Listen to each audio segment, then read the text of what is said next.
ನಮಸ್ಕಾರ ಎಲ್ಲ ಬಂಧುಗಳಿಗೆ ಕೂಡ. ಈ ಹಿಂದೆ ಪುತ್ತೂರು ಮತ್ತು ಸುಳ್ಯದ ಗಡಿಭಾಗವಾದ ಕಾಸರಗೋಡಿನ ಮುಳ್ಳೇರಿಯ ಬಳಿ ಇರುವ ಪ್ರಸಿದ್ಧ ಶತ್ರು ನಿಗ್ರಹ ಶ್ರೀ ನರಸಿಂಹದೇವರ ಕ್ಷೇತ್ರ ತಲೆಬೈಲು. ಶ್ರೀ ನರಸಿಂಹದೇವರ ಮಠದ ಬಗ್ಗೆ ನಾನು ಮಾಡಿದ ವಿಡಿಯೋವನ್ನು ಈಗಾಗಲೇ ನೀವೆಲ್ಲರೂ ನೋಡಿರುತ್ತೀರಿ. ಈ ವಿಡಿಯೋ ಅದರ ಮುಂದುವರಿದ ಭಾಗ.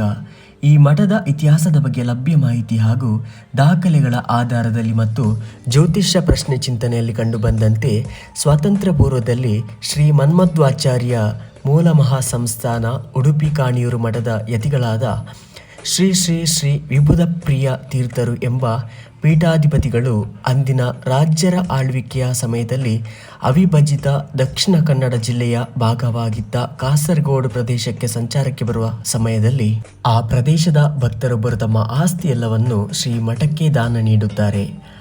ಈ ಆಸ್ತಿಯು ಅಂದಿನ ಕಾಲದಲ್ಲಿ ಸುಮಾರು 1000 ಮುಡಿ ಅಕ್ಕಿಗೇಣಿಯ ಪ್ರದೇಶವಾಗಿತ್ತು ಎಂದು ಲಭ್ಯ ಇತಿಹಾಸದ ಪ್ರಕಾರ ತಿಳಿದು ಬಂದಿರುವಂತಹ ವಿಚಾರ.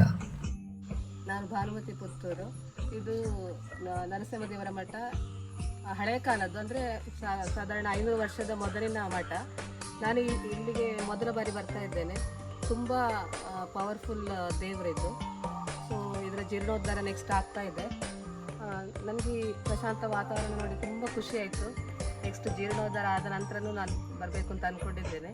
ಶ್ರೀ ನರಸಿಂಹದೇವರ ಮಠ ತಲೆಬೈಲು ಇದರ ಜೀರ್ಣೋದ್ಧಾರದ ಸಂಭ್ರಮದಲ್ಲಿದ್ದೇವೆ. ಈಗ ಸಾಧಾರಣ 450-500 ವರ್ಷಗಳ ಹಿಂದೆ ನಮಗೆ ತಿಳುವಳಿಕೆ ಬರುವುದಕ್ಕೆ ಮೊದಲೇ ಇಲ್ಲಿ ಈ ನರಸಿಂಹದೇವರ ಮಠ ಸ್ಥಾಪನೆಯಾಗಿದೆ. ಇದಕ್ಕೆ ಸಾಧಾರಣ 1000 ಮುಡಿ ಅಕ್ಕಿಯ ಗೇಣಿ ಬರುವ ಆಸ್ತಿ ಕೂಡ ಇತ್ತು. ಆದರೆ ಕಾಲಕ್ರಮೇಣ ಭೂ ಮಸೂದೆ ಬಂದ ಕಾರಣ ಆ ಸಮಯದಲ್ಲಿ ಎಲ್ಲ ಒಕ್ಕಲ್ ರೇಟಿಗೆ ಹೋಯಿತು. ಹಾಗಿರುವ ಸಂದರ್ಭದಲ್ಲಿ ಸ್ಥಳ ಕಡಿಮೆ ಆಗಿತ್ತು. ಈಗಿನ ಇದ್ದ ಸ್ಥಳದಲ್ಲಿ ನಾವು ಮಾಡಲಿಕ್ಕೆ ಶ್ರೀ ಶ್ರೀ ವಿದ್ಯಾವಲ್ಲಭ ತೀರ್ಥ ಸ್ವಾಮೀಜಿಯವರ ಆ ಮುಂದಾಳತನದಲ್ಲಿ ಅವರ ಅನುಗ್ರಹಿಸಿದ ಪ್ರಕಾರ ನಾವು ಈ ಕಾರ್ಯಕ್ರಮಕ್ಕೆ ಹೊರಟಿದ್ದೇವೆ.